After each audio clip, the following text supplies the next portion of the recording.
The thing about team houses, though, that it also allows you to have this the sort of level of camaraderie, as you were saying, that you don't often get an opportunity to experience as a regular online team. And I do think that having the ability to teach people how to live with other people is like super, super important, because you that's a level of respect that you have to teach yourself. Because when you're at home, and I'm guilty of this, right? I'm culturally, Mexican moms take care of their kids, do laundry and all this and that. When you're living by yourself, you don't give a shit about any of that. But when you start to realize that other people live there, then you start to say, okay, well, I have to be respectful to other people that live here. So I'm going to pick up my fucking trash and not get charged $250.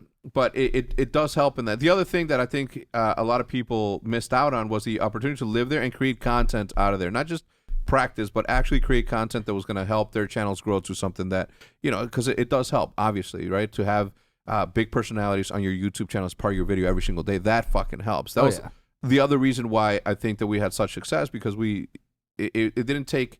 It was easy for Nature to collab with Big Time. It was easy for Embos to collab with Seth, and so on and so forth. And I think having that mentality and going to a team house, to not think of it as a training facility as much as an opportunity to build a media company for yourself is like a priority number one. So I am going to miss it. I am going to miss that, because a lot of shit happens that people want to watch. Everybody wants the house tour, the glamorous house tour.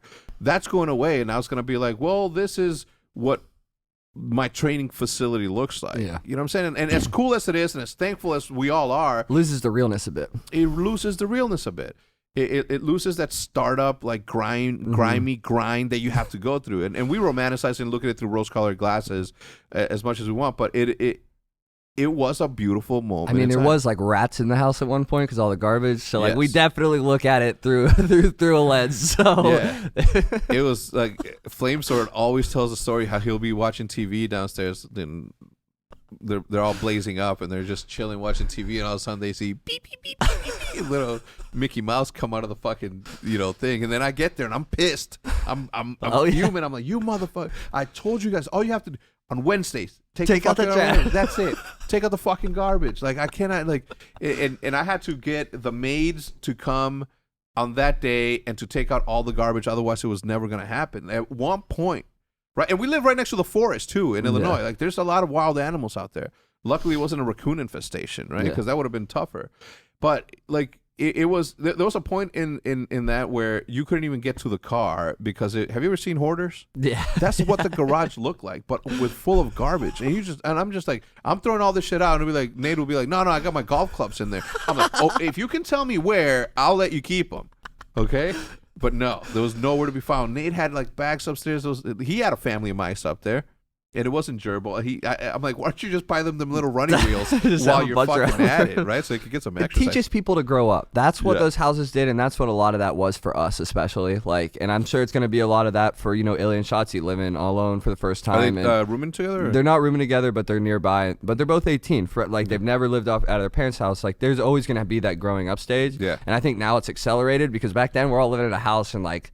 You were like watching us, so you're like, you're not our dad, right. Like, so like it's just a bunch of kids, really like 18, 19-year-old kids running around a house and like not taking out the garbage and not cleaning or doing dishes. And I experienced that in the Faye's house. Like Attach would put his dishes in the sink and he'd be like, what do you mean I did my dishes? And it's like, what do you think, how does the dish get clean, dude? Like, and there's a lot of growing up that happens there, and there's a lot of fun watching that happen and sharing the stories and being a part of it, which is what a lot of the fans aren't going to get now with these kind of like working like office spaces type thing. Like it's going to be more professional content and video shoots and skits and stuff. It's not going to get that real like I'm growing up and you're watching me grow up feeling. One of the reasons that I like the vlogging aspect and I like to do my podcast like this, I could easily build a fucking stage right back here and have it super professional. And there's a place for that, absolutely. But I'm enamored with the fact that anybody can do what we do, and above anything else, like I want. The point of YouTube has always been to me that like we can do it with like nothing. We had a bigger, and you were there for this, I'm sure. When we did the AW announcement for Call of Duty, were you there when we had two teams? Maybe. I was there I played AW early at the house, and then I got dropped like in the next month. Okay, so it was you. So to give you an example, Activision spent $4 million to release or to promote the release of the new game in it's like a movie or something. No, in DreamHack. Okay, so they paid like $4 million. They flew in fucking pros. They did this, that, and the other, and they spent $4 million. And they got, I think, around 60,000 to 65,000 people that watch, or a little bit more. Out of our house, which we paid, I think Jude said around $2,750 or $3,750, or something around there. $3,700, $300 with a $1,500 computer with a $120 camera. When we announced the new game, or the new esports setting for our game, or I think it was Advanced W with Optic Nation and Optic Gaming. Yeah. That got to like 99, I think. We didn't break 100. I was pissed. We didn't break 100. If we would have started an hour later, we would have, because we would have cut the people coming out of school. But that's what I like about it, that anybody at any moment can make magic happen with nothing but a fucking phone.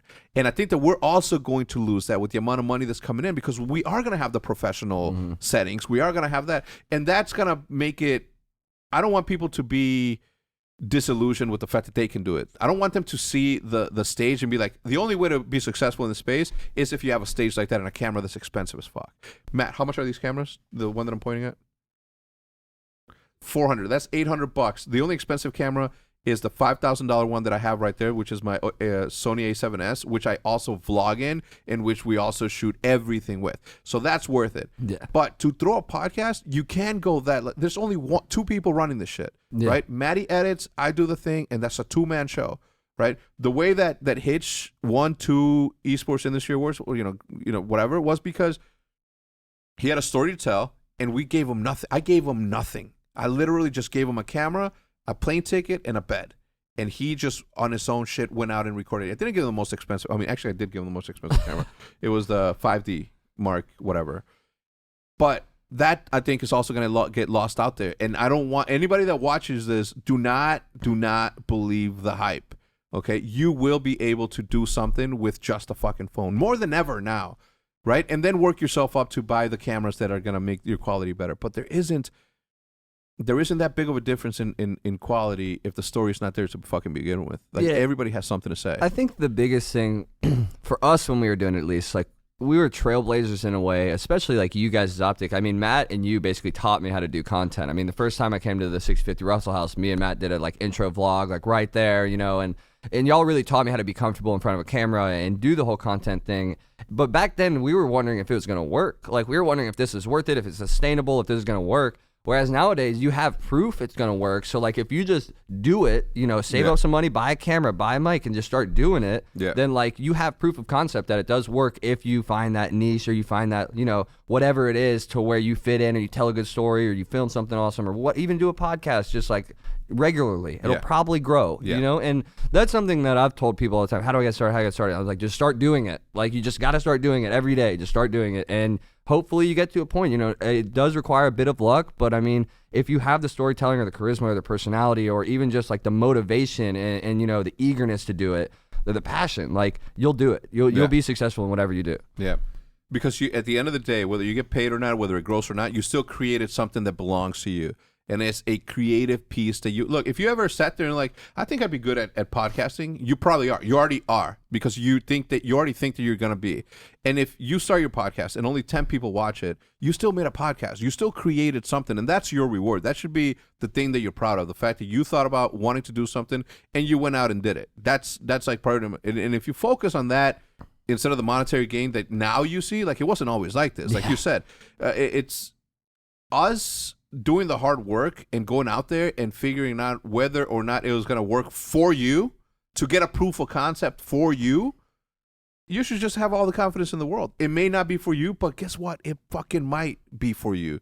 You know what I'm saying? And there's no way that you don't give yourself a shot. Yeah. When the fuck are you going to be like, no, I don't believe in myself? And like, we're entertaining people, but probably not the most entertaining people. I'm sure like other people out there, like they might be like, oh, these guys are huge, big personalities and they know how to do it all or whatever. It's like, we didn't always know how to do it all. We didn't always know how to talk correctly or, even make it flow correctly or, all that stuff. And it just comes with practice. It comes with reps, like anything else.